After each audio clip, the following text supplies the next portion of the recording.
poverty is not static. Poverty is a flow. People go into poverty and out of poverty. So I sold my house. I broke up with my girlfriend. I quit my job. I started dating my wife, and I started Babajob in April 2007. All in 1 month. Same month. Side chat number 2. Respect. So, Shah, where do you live right now? That is a hard question. Yeah. I live in Bangalore, which has been my home for the last 13 years. 13 years. Yeah. And where are you from originally? I was born in Oakland, in the Kaiser Hospital right near Lake Merritt, if you know where that is. And then I grew up in the Bay Area up until high school. I grew up in Santa Cruz for the last 3 years of high school. And then India? moved out. No. I mean, so do you want the spiel? Do you want the life story? Oh, I'm curious how you ended up in India for the last 13 years coming from the Bay Area. So I would love a little it begins bit. a little before then, right? Yeah. And so one of the things that I think makes me different than most people, and actually made me, I think, suited for this job, is that my parents got divorced when I was 2, and my dad was a teacher. And my mom married my stepfather when I was 6, and he went off to be a software entrepreneur. And one of the things that was funny growing up is, my dad, was a teacher, and we lived basically in Oakland, and then a little rented house a couple blocks from the beach in Santa Cruz. And then, but my mom and my stepfather, my stepfather was a sort of rising entrepreneur, and he had conversations with Gates in the 80s, right? And he had at one time the largest mail order software business in the country in 1986. And what does that mean? Mail order was this thing before the internet where you got a catalog and would look through it to say, I want that, and would call a number and give your credit card number, and they would charge you. So for a while, software was sold that way, pre-widespread use of the internet. Yeah. So he ran the biggest software. They did $100 million in rev in 1989. It was phenomenal. Yeah. But the thing but I was a kid, I was 11. But the thing that it did is I always had the sense of 2 classes, right? And so I literally think my stepfather was going to the really fun cocaine parties in the 80s with the other software cats. I always had this sense of okay, when I'm at my dad's, I should buy Cheerios and maybe unbranded Cheerios. But when I'm at my mom's, it doesn't really matter. We can get it. And so, and I think that gave me empathy. It's a really interesting. And empathy for 2 different classes, which I don't think, because we weren't poor, but we were middle class. And that, I think, is a really interesting perspective. And in essence, the essence of Babajob is you have to have empathy for 2 very different classes, right? And I think for a lot of marketplace types things, you have to understand multiple parts of the world and feel for them genuinely. So I do think my upbringing helped them. So anyways, my parents got divorced at 2, and they had this crazy, very Californian joint custody arrangement. So I would do 1 year with one parent, 1 year with the other. 1 year. So I changed schools, I think, 10 times before I graduated. Which is great. Are you grateful for that experience? Absolutely. Yeah. So my wife and I have huge fights about this. She grew up in Malleshwaram. She believes that Malleshwaram is a little tiny suburb of Bangalore. And she believes that Malleshwaram is the center of the universe. And she spent 5 years outside of Malleshwaram when she went to college. And then she came back. Yeah. And I'm like, no, we're moving and we're going to do this to our kid. And it's going to be hard, right? And I'm like, but he will grow. And he will not fear change. And he will not fear losing his friends because you will make new ones, right? And so that was one of those things. I used to say to myself as a kid, you cut off your legs, but they grow back stronger, right? And so I have all of these weird. That's not true, though. But for me, it is true. We need the medical guy back up. It is true. I know in real life it is not true, but it is true. Yeah, maybe that. Yeah, I don't know. But anyways, but I do think that also, it affected me deeply, and I think prepared me to be later on an immigrant, actually, right? And to say, listen, hey, I can go to a new country, it'll work out. In a way that I don't know I got very different perspectives than I think most people have about these things. Sure, let's move to Paris, we'll be fine, right? and I have kind of a weird, like, out of sight, out of mind thing about friends, which I'm trying to improve as I get older and realize that's probably not the best way to behave. Yeah. But anyway, so I was in California, and then even though, you know, I was moving around a lot, it was all within California, and then my parents moved to Oregon, and it was the first time I realized that people are different outside of California, which I thought was amazing. And so then I decided I really wanted to go to school on the East Coast, so I went to Brown because it felt like everybody there was like my friends, and I ended up studying public policy and computer science. And so I was always really interested in multiple disciplines, right? And so like I loved that school because you take whatever the fuck you wanted, and there was no core curriculum at all.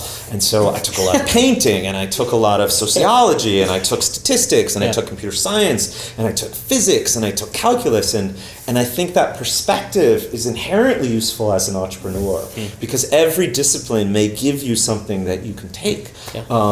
And I do think is good for creativity. Yeah. But in the end, I was very interested in power, which is why I studied policy. And I was very interested in the power of software and that we could make something that, unlike physics or these other kind of hard disciplines, you made something and it was alive, right? And like I remember 5 weeks into computer science, we made Tetris, and that thing, like it'll just fall down the screen. You don't have to do anything. It's just going to keep going like that forever.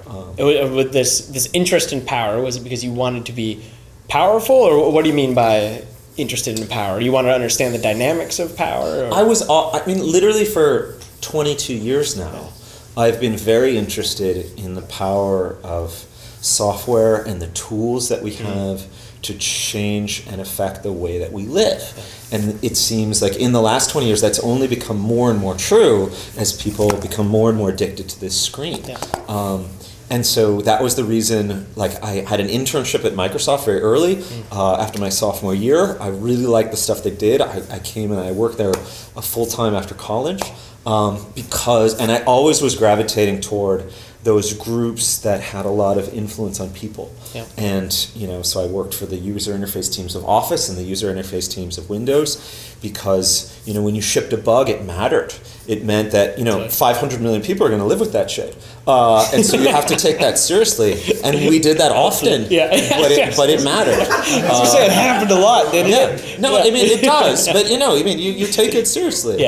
And I always appreciated that. And so then, how'd you get to India?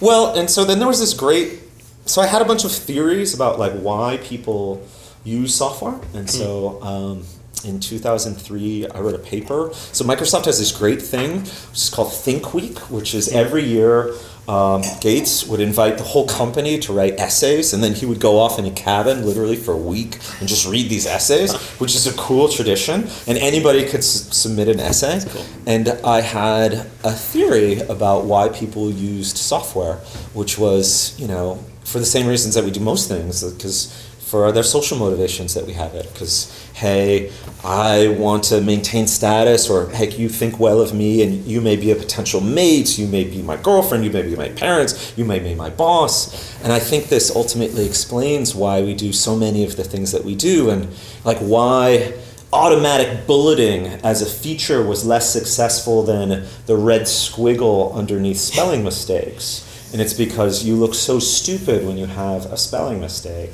But nobody really cares if you have automatic bullets, right? It doesn't matter. And so one has a sense of essentially negative social consequences where the other one does not.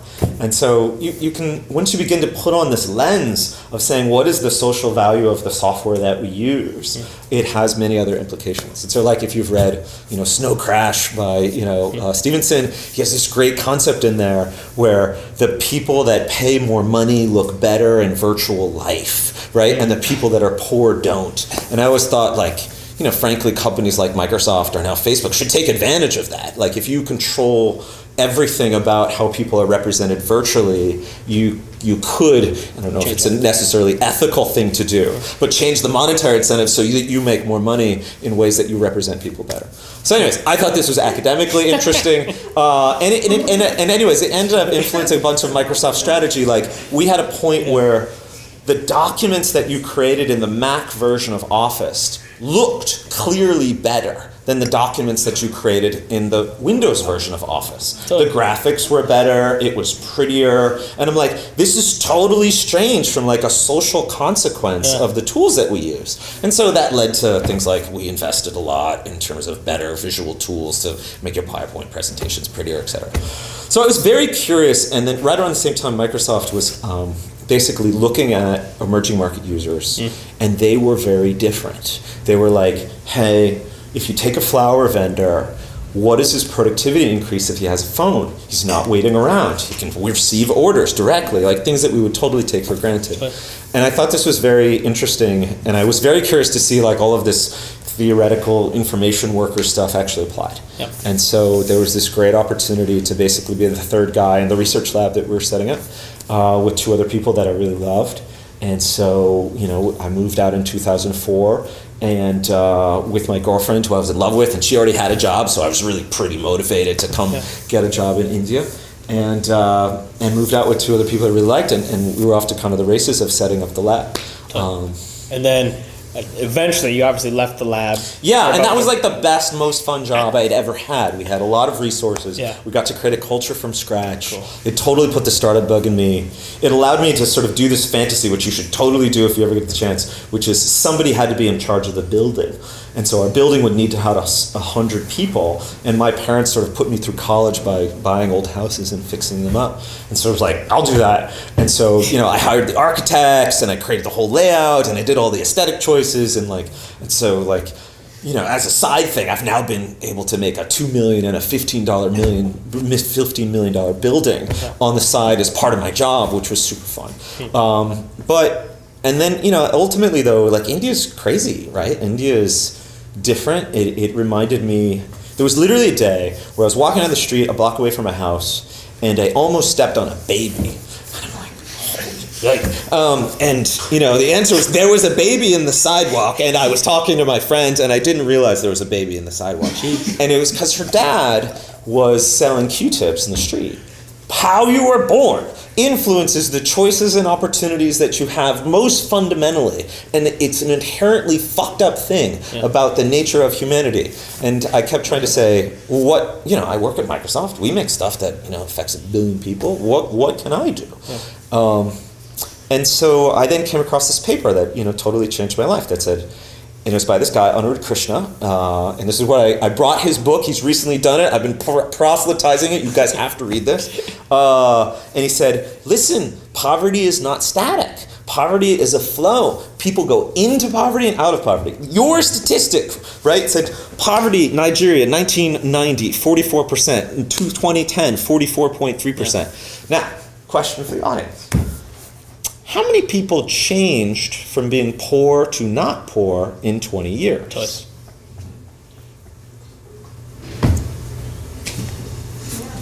Can I get some guesses? 0.3? I mean, that's what the data as presented would lead us to assume that the answer is 0.3. Yeah.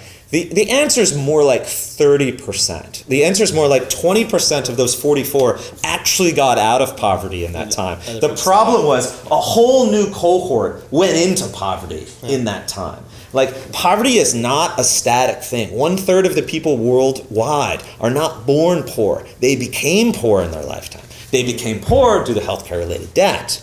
That's not the reason they get out, right? They either start successful businesses, which is rare and you have to be an entrepreneur, or you get different jobs, right? And so that second one I thought was like, well, software can do something about that second one, right? Because where I come from, everybody uses the fucking internet to get another job, right? And like if we could digitize the data, and perhaps we could digitize the networks of references that we have here, we might be able to catalyze the escape of poverty for lots and lots of people. And you know, back in 2007, we had 25% cell phone penetration. In every other country, we'd gotten to nearly 100% cell phone penetration. It seemed like it was only a matter of time and hardware and some amount of regulation before that happened. So it just seemed like clearly everybody is going to want to get a job on their phone eventually. We should make that happen. So that was the point of Babajob. And so it was like, this seems like a really good use of my time. this seems like a worthwhile pursuit, like given that matches the skills that I have with a problem that I see in the world. And if we did our job right, we might be able to get hundreds of millions of people to use this digital tool to basically take advantage of the information they have around them, assuming that those jobs can get digitized, and then go find that job that will pay them more money. And the data was saying that's actually how people get out of poverty over time. So I was like, great, we should make that. So I sold my house. I broke up with my girlfriend. I quit my job. I started dating my wife, and I started Babajob in April 2007. All in 1 month. Same month.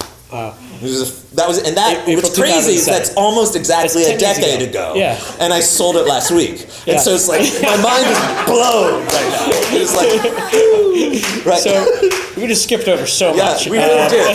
The last decade. So Babajob is the largest. So we're the largest job site for informal and aspiring sector labor. So what does that mean? Amazing. Drivers, cooks, maids, security guards, domestic BPO. So this is like a little known fact. You can make more money as a maid working in somebody's house than you can as a call center worker in India if you don't speak English. And so, if you're 19 or you're 20 and you're looking at your marriage prospects, you'll take that pay cut, right, to basically work in the call center. Because maids have lower social status and it will affect who is going to marry you. Whereas call center kind of has a career and you're in an office, and so there's these weird dynamics. And so we are one of the premier sites for that.